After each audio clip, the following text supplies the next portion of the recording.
was a mighty big man, but I can't even walk without you holding my hand. Oh, I can't even walk without you holding my hand. The mountain's too high and the valley's too wide. Down on my knees is where I learn to stay. But I can't even walk without you holding my hand.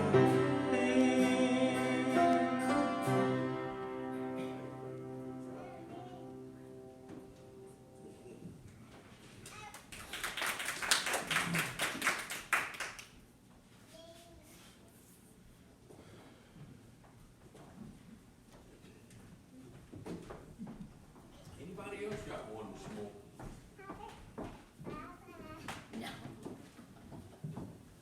All right, then. That's fine. I'm great, y'all. Here.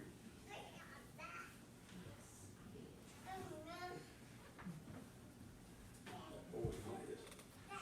He'll make a preacher or singer or something. I don't know. Just pray for him. There's that. Give your Bibles this morning. We're going to start out in Hebrews chapter number 11, verse number 30. We're just thankful, like I said a while ago, to be back out in the house of the Lord. Been a rough week. Been something else.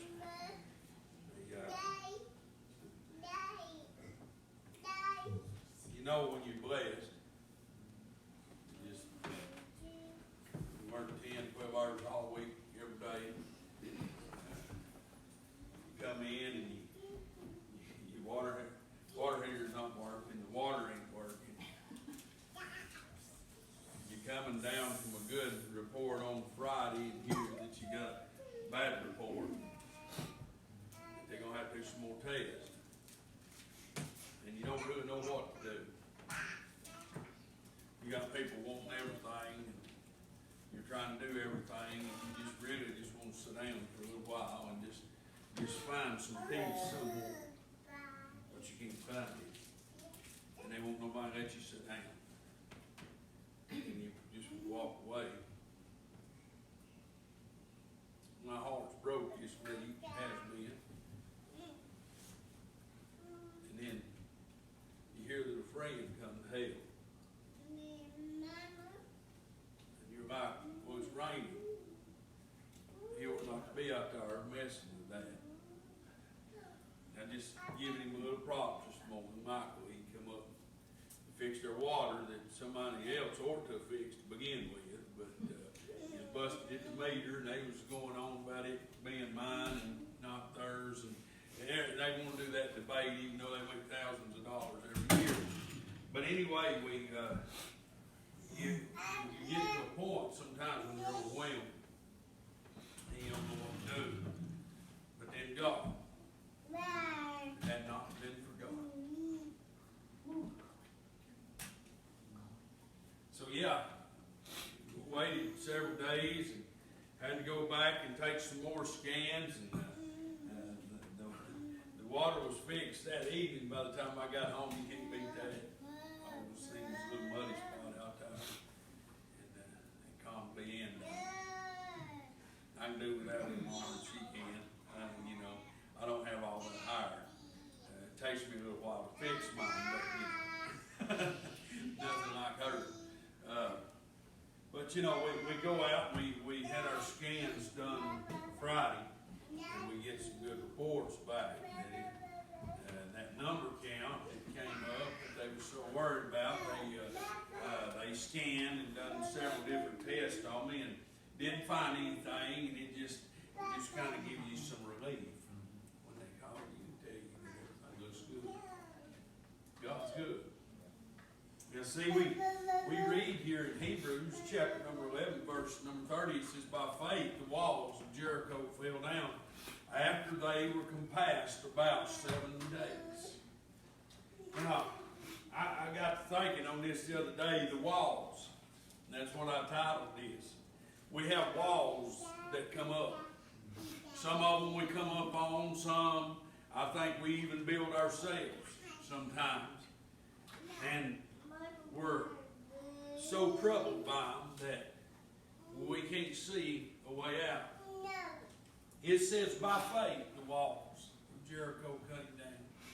See, we read in Joshua chapter number 6, verse number 20, it says, so the people shouted when the priest blew with the trumpets, and it came to pass when the people heard the sound of the trumpet, and the people shouted with a great shout that the walls fell down flat, so that the people went up unto the city, every man straight before him, and they took the city.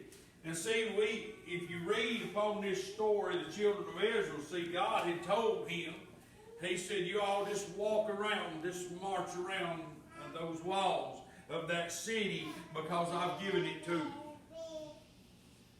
That's probably the biggest point of it, is God had already promised it.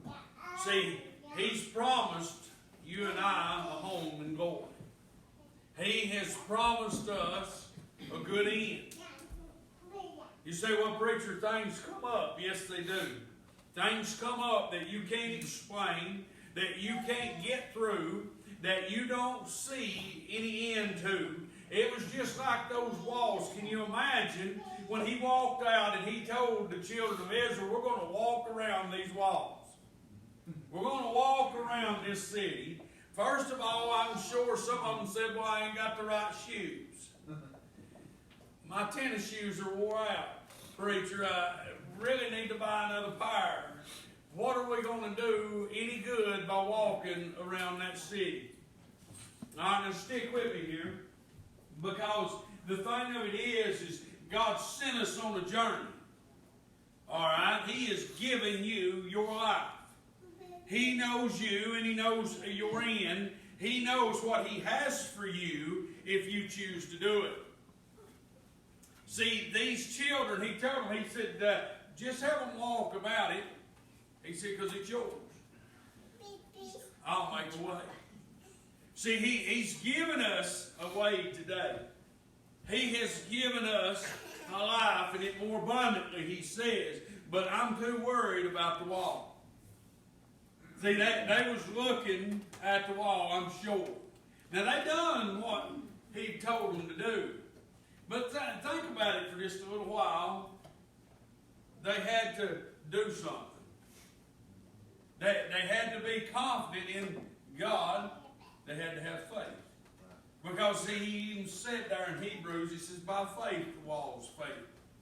See, if we have faith that God is going to give us a good life, we'll have a good life. See, it's kind of like, you ever seen anybody that worries about everything in his brother? Now, I'm talking about, there's some people that just shut down, mind you. There's people with mental problems everywhere, and there's some that don't believe in medicines, and I'll tell them that they're crazy. I've seen that firsthand. I've seen it work. God's put it here for a purpose. But there's people that'll shut down, and I don't know if he told me to walk around these walls 7 times. I might have been one of the murmurers. I might have been one of the ones that says, well, why? What good is me walking around that city going to do? But what did he say there? He said the walls fell straight down. That each man just walked straight. So does it sound like they crawled over rubble? Or it sounds like they walked in the city. They took it because they had faith. See, if we have faith today, God can move those mountains for you. See, if you have just a little bit of faith, it don't take much. As that grain of mustard seed, he says that he can do great things with you. It ain't got nothing to do with me, Kevin. I'm just a vessel for him. If we let him use us, then he can get glory from us. See, it's something with that little drop of faith. I've never seen myself as much. Never had no high opinion of myself. It always seems like there's somebody around that knows a little more than me. Or that somebody that the Lord might smile on a little greater than me. But you know, the other evening I felt so blessed that there was no doubt in my mind that God had this. That God is in control. Because when He calls you to do something, He already knows what it's going to take. He's already got it leveled and weighed out and waiting on you if you so mind to do it. See, that's the thing. It's whether we'll do it. Those walls that we build around us all the time, it can be anything. If you tell yourself you can't do anything, by George, you'll not do it. Well, preacher, that's funny. Yeah, it is. You young people, you remember that. Billy Graham saw thousands of people saved. You say, well, you think you're Billy Graham, you're thinking awful high. No, I never said that. But he was once just a little boy that was lost as everybody else. And he got saved. What if you speak to one person? What if you influence one person that they could be the next Billy Graham, or that they could be the next Adam Crabb, or one of those guys, one of the Gaither singers, some of Ethan's famous singers that he likes, some of the great gospel singers of the world that's seen thousands of people saved. What if you could influence that one person? Or what if there's only one that you ever speak to that doesn't have to burn in hell for eternity? What great thing have you done? That's it. We worry about the walls, but by faith we can see them fall. See, that's the great part about this. If we worry and we build these walls, some of them we even put up ourselves, like I said, you'll start thinking about something and there's no possible way that you can do it. See, according to me, I was dead. Hey, preacher, don't talk like that. Yeah, I'm just going to be honest with you, okay? You got to picture this. I'm working on a machine. We're getting it ready. I was telling Kevin earlier, and we was getting it ready to qualify. Everybody's always wanting something, just like I was saying. And I was elbow deep in this machine, and my phone rings, and I look at it. It's a Chattanooga number, and I'm like, I better answer that. And they're wanting something or something. So I answer it, and it's this doctor that had just got through telling me just a few days before, everything's good. I won't have to see you again unless something was to come up. And I'm like, yes, sir, this is John. He said, well, there's something wrong. So then I'm like, what? And then somebody's hollering, hey, John, hey, what about this? Where do you want that? What do you? And I'm trying to hear him. I just walk off. Just walk into my little tunnel as I hear this bad news. I said, wow, what's up? And I hang the phone up, and I'm like, wow, okay. So it's come back. I didn't make it in 5 years. So I build my little walls. And I say, well, Lord, okay, so you're done? The Lord never said that. He may have just wanted to see my faith. See, he told these children of Israel, he told them that city belonged to them. He didn't say, well, now, I'm going to wipe the wall out. I'm going to kill them all before you ever get there. No, he told them, he said, you go on up there and you walk around that thing. And how silly that was, wasn't it? He said, when you hear them, just you shout. When you hear them old priests blow on them things, you just shout. What's that going to do? It scared everybody in there to death. The mighty men of valor, it says that he give to them. The city that he give to them. See, he's already given it to you, but you can't reach out and get it because you're worried about the wall. That's the problem. See, he already told me that I was going to preach. So I've got to preach. Alright? He already gave me the church here, so I've got to preach in the church. You understand what I'm saying? You're here for a reason. It ain't that it ain't never going to change. It ain't that it ain't never going to fill up. It ain't that we ain't going to hear the songs of Zion sung in. We've got to do it. We've got to go. Or we've got to not pay attention to the wall and just get after it for God. Because he already said it was going to happen. Where 2 or 3 are gathered together in his name, he said, there he'll be in the midst. This thing, well, we've got all kinds of people in here this morning. Say, preacher, you're crazy. No, each one of us has got an angel. Said, oh, he done went off the deep end. Now, no, I've got an angel that watches over me. It's sweet Holy Spirit. It's all about God's business. If you come here this morning looking for the Lord, you can find him. If you come here wanting to find peace, feel the peace, you can take it. If you want to. Yesterday I was sitting there and I got up before it started. It had already started snowing, but it just hit a phase. And I sat down in there in my office and I thought, man, that's just dust and snow. I thought, that's all pretty. I started reading and next thing you know, big old flakes started falling. I thought, wow, this flake is huge. The pie pans falling down out there. Next thing you know, the front yard's all wide. I thought, wow, that's pretty.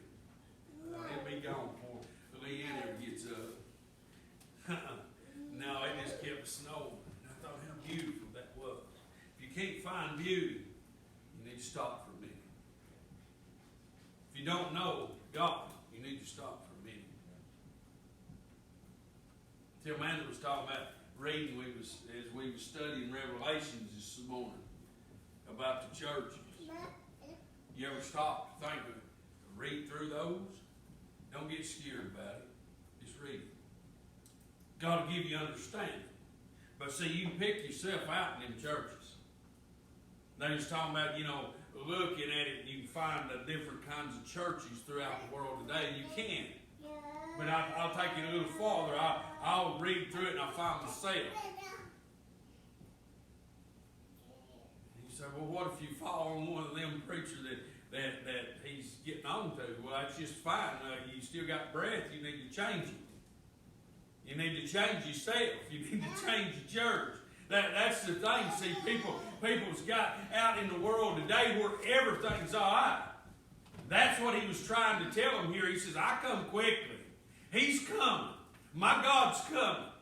He's give you that city. You go ahead and you take that city. You go ahead and you speak about God. It don't make no difference what anybody thinks or anybody says to you. You tell them what he's done for you. And you said, well, preacher, you just want us to go up and beat them over the head. I never had to beat nobody over the head. But I'll tell you what, they'll get to war. They'll sneak over to you. And even them old rough boys that you didn't think would ever listen to you, they'd say, hey, preacher, what about praying for me?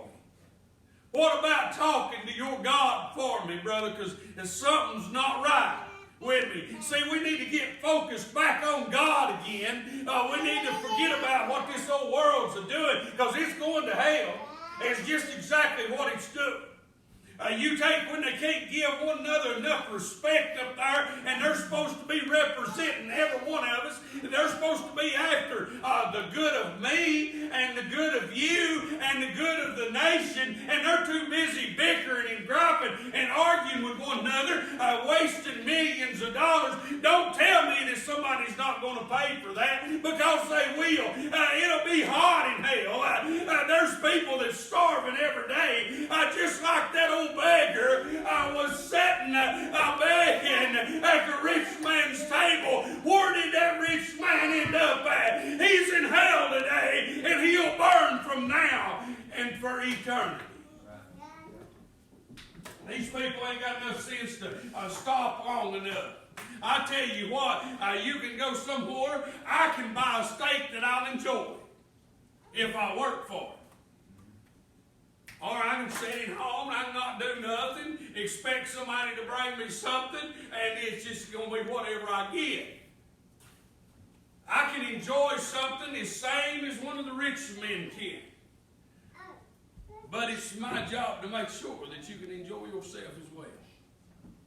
And what are you talking about, preacher? Well, do you worry about your brother? I think everybody in here does. From what I've seen. It's a wonderful thing. But there's people out in this world that's worried about their agendas or their money. Now, how in the world can you tell me that somebody on our Congress or in our Supreme Court could want everything here to go overseas? How does that make any sense? See, we fled from over there years ago. Men come over and they said, we want to be able to worship God. We want to be able to build something strong. And they did. This is the finest place in the world, America is. Fresh, clean air to breathe. Beautiful scenery to see. Animals go kill if you want to kill, you want. Oh, Lord, that just tore them vegetarians up. If you want to eat vegetables, you can grow your own garden. So I can kill them vegetables all day long. That's fine. But this is the finest place in the world. And it's all because of God. He give us this city. We don't need to give it away. See, we can get so caught up. We can get so tangled up in the size of that wall. I look around and I say, where's everybody's sense gone to? That's the first thing I think of. That old gal, Pelosi, up there ripping up the president's speech. Back in the day, she lost her head. She'd have been in jail before they closed the comments out, the last speaker. But today we put up with everything. We put up with everybody's opinion. I want to tell you something. The Bible don't stutter. It says that my God was the beginning, and He's the end. He's forevermore and forever will be forevermore. It says eternity upon eternity, He'll reign. There's no doubt about that. You can cover it up. You can forget about it if you want to. You can look over it if you want to. You can believe it's a myth, but you know way down deep in your soul that you're making a decision. Because God gives every man that opportunity.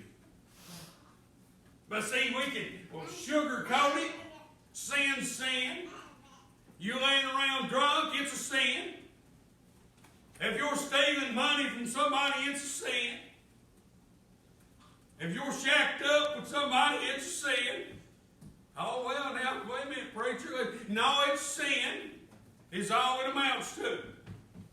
It says homosexuality is a sin. It don't make no difference whether it's a man, a woman, two men, two women, two young people, two old people. It's still sin. You say, well, preacher, don't be beating up on the LGB, whatever that mess is. No, that's just fine. My Bible says it's a sin. It was a sin then, it's a sin now, and it'll forever be a sin. That's just the way that it is. But see, we ain't going to classify them in any particular order. It's sin. That's why God put it the way that it was. You going down there and you purposely stealing a stick of gum, guess what you're sinning? That's all it amounts to. If you dodging God, you're sinning. If He's telling you to do something, you ain't doing it, that's sin. Slothfulness. It's being lazy. Say, preacher, you're all hard this morning. No, it's just the way it is. But see, we have to realize that He's given us that secret. He's given us people around us for a reason.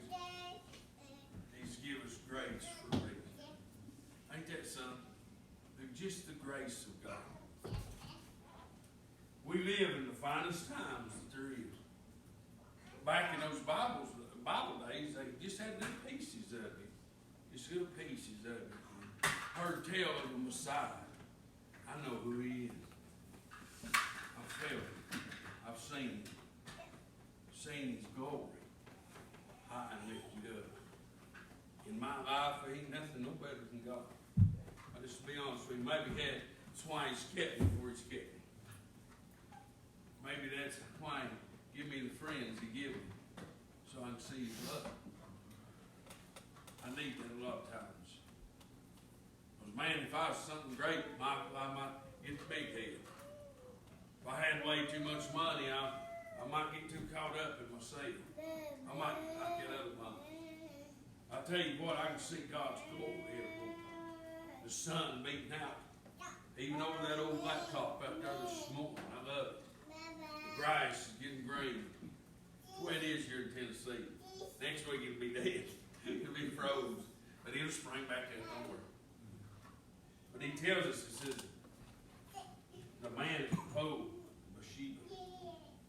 In John chapter number 5, verse number 6.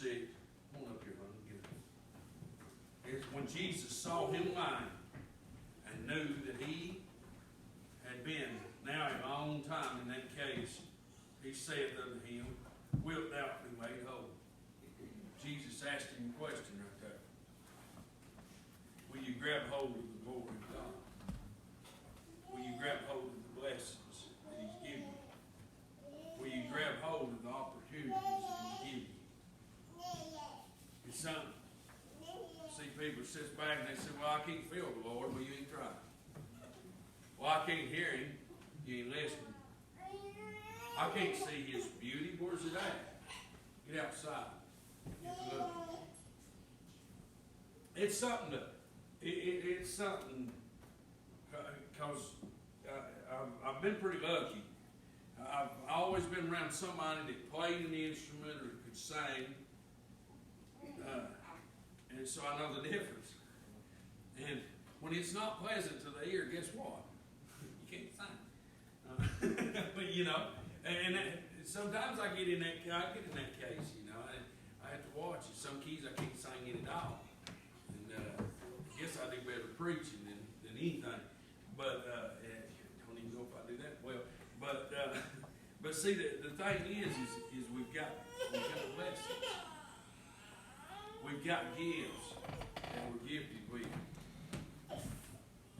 God smiled down upon us.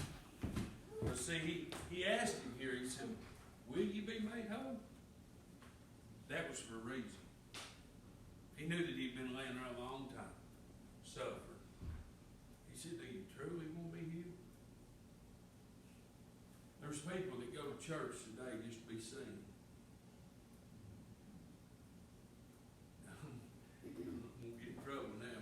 There's some preachers that preach just to be seen.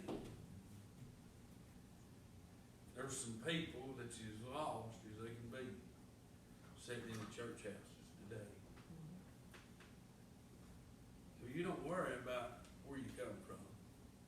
You don't worry about how little your church is, how big your church is. We've been reading about those churches in Revelation. Some of them, you can read their history. Some you need to dig into a little bit and listen to what they was. Some of them probably wealthy churches. Didn't have to worry about putting on the shingles. Didn't have to worry about replacing the window if it got broke. They didn't have to worry about all that stuff. But them people was lost. There's people in this world today. There's people that's sitting in our Congress today that don't have to worry, Michael, about being able to buy meat. They can take all of us out to eat and not worry about where the money's coming from. But guess what? They're dying. Yeah. They're on the road straight to hell. And you say, well, preacher, that's just because you don't like what they're saying. Now, it ain't got nothing to do with that. You can tell by a person's actions what's down in here. Yeah.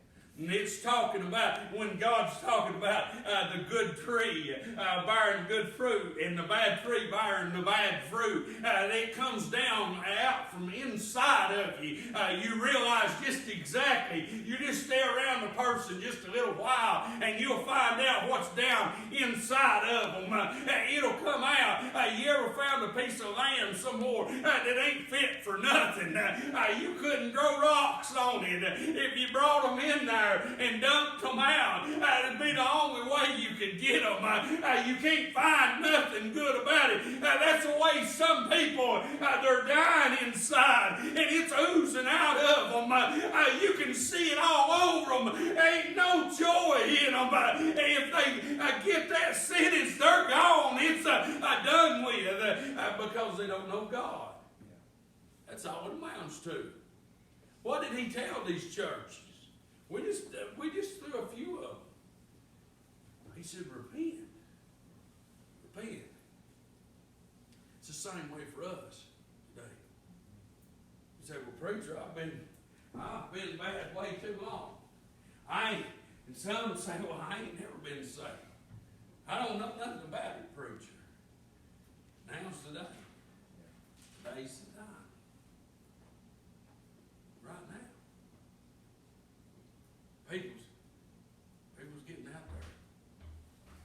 Getting way out there. And getting out where just everything is okay. It ain't okay. If it don't line with His Word, then it's sin. It's out of God's will. We need to realize that today. We need to get a hold of God. We need to grab a hold of Him.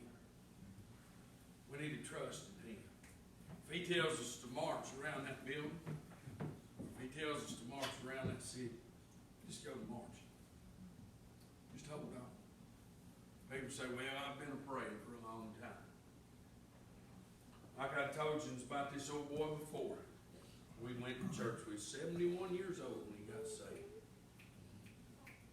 His wife and him had been married forever and ever and ever. She was just crying that day when he got saved. And he told me, he said, I never realized I was saved. I lost till today. It's funny, little good man up there. I said his name, most of you might know somebody that knowed him. But he said, I never knew that I was lost. His little wife, she couldn't get the words out. She just cried. They was elderly people by then. She told us, she said, I've been praying for you a long time. Don't give up. Don't give up on your family. Don't give up on yourself. Well, preacher, if you're saved, you know it. I said, don't give up on yourself. God's got something for you. He's got something for you to do. God knows you. God knows your circumstances. God knows your ability. He knows your supply. God's got this. He's already given us the city. You just got to get up and get moving. Everybody stand. Anybody needs prayer for any reason, come while she's playing.